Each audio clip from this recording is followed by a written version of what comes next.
Hey guys, and welcome to the Tabletop Alliance. Hello everybody.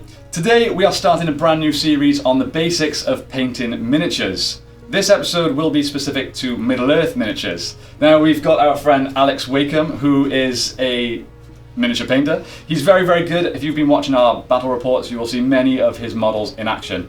So today, we're not going to take any credit because we suck at painting. So Alex is going to take you through the basics of painting miniatures for Middle Earth. We're going to start with, I'll get him out. We're going to start with a hero of Dunland. Mainly because he kind of has a bit of everything. A lot of flesh, hair, fur, a weapon, a bit of armor. So I think this is a good way of starting and getting across everything that you need to know for getting into painting Middle Earth miniatures. We're going to do this to a tabletop ready standard, not like a showpiece, detailed, super intricate standard. So it's just going to be ready for painting, for battling in the games. Let's do it!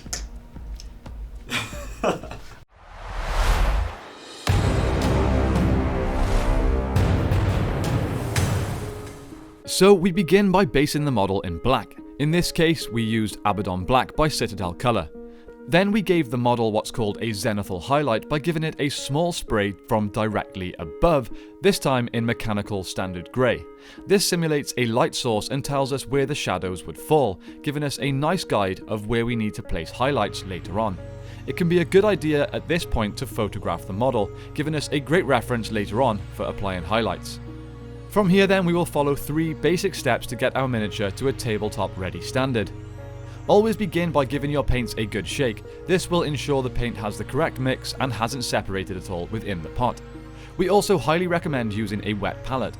They help keep your paints fresher for longer. There is nothing worse than having your paint constantly dry out in the middle of a session, wasting very precious paint.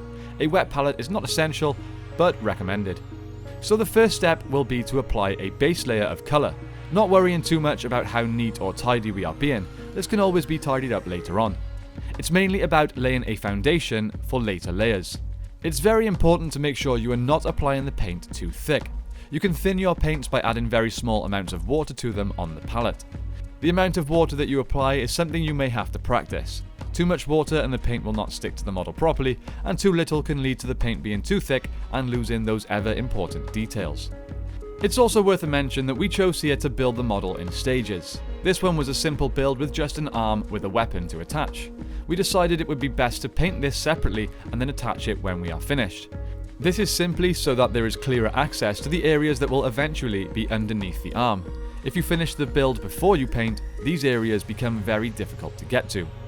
Now, when it comes to applying lighter tones such as flesh, it can be a good idea to apply multiple layers, especially if you have thinned out the paints.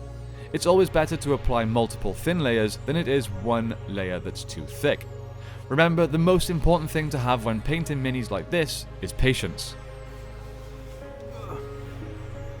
So once you have applied your base layers and you are happy with how it looks, this is a good opportunity to go back and apply any little touch-ups on areas you feel may not have been painted neat enough. It's normally worth swapping to a thinner brush at this point to ensure you don't just replace messy paint with more messy painting.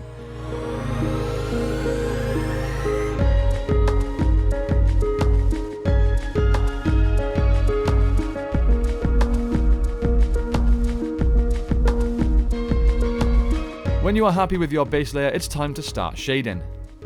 Look at the surfaces that need shading. For instance, here the fur, the cloak, the skin, hair, trousers, steel and boots will all require shading. Now in this area we have used Null Oil for the grey and steel areas, and Agrax Earth Shade for the fabric areas, and then Reikland Flesh Shade for the skin areas, because it has a lot of red tones in it, which will not only give a slightly dirtier look for this Dunland warrior, but also leave some nice reddish tones for the skin. So as for actually applying these contrast or wash paints, you should be applying them to the areas that will require shading, normally areas that may have natural shadows cast into them. You will notice how these paints will pool in the deeper areas. If you feel like you have applied too much, you can easily move them around with the brush, or simply dry your brush off and essentially wipe them back off.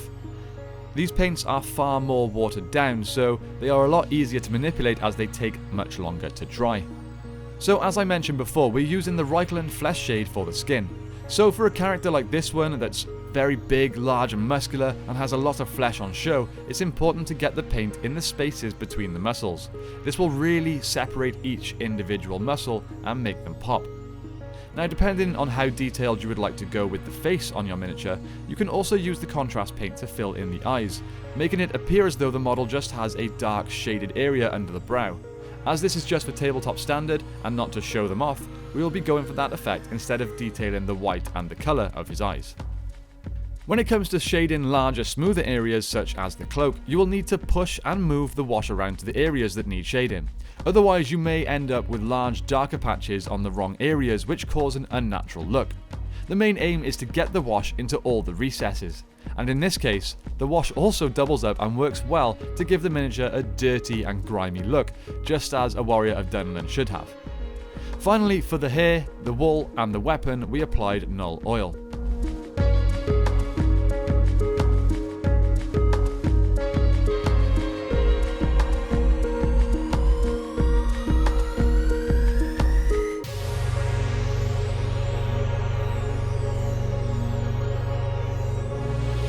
Now that the model is shaded, you may be more than happy at this stage to take the model to the battlefield.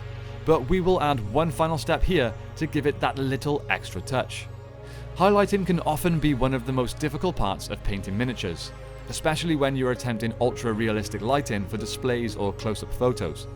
This stage can often require multiple shades of the same colour, layering more and more lighter paints to create a gradient highlight.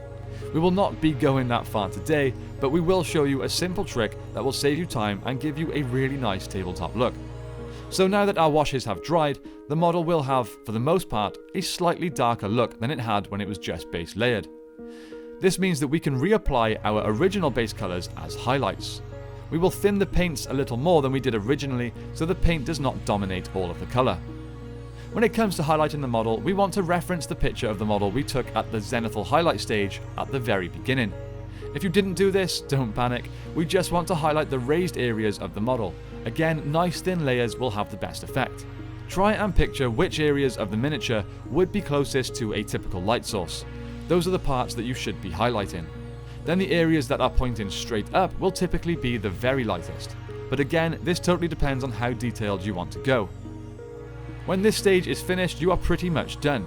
You may want to take a small brush again and tidy up those areas that you feel need it. The final tip that we will leave you with today is to be patient.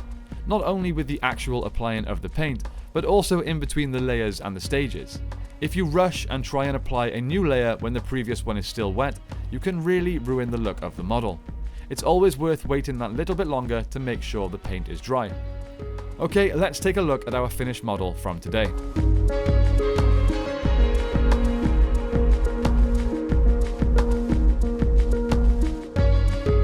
Again, a huge thank you to the super talented Alex Wakeham for lending us his time and skills to make this tutorial. It certainly wouldn't have had the same effect if myself or James had done this tutorial. Go and give Alex a follow on Instagram @miniaturewake and show him some love. Don't forget to follow us on Instagram @the Tabletop Alliance and send us any pictures of models that you've painted after watching this tutorial. We'd love to check them out and share them as well.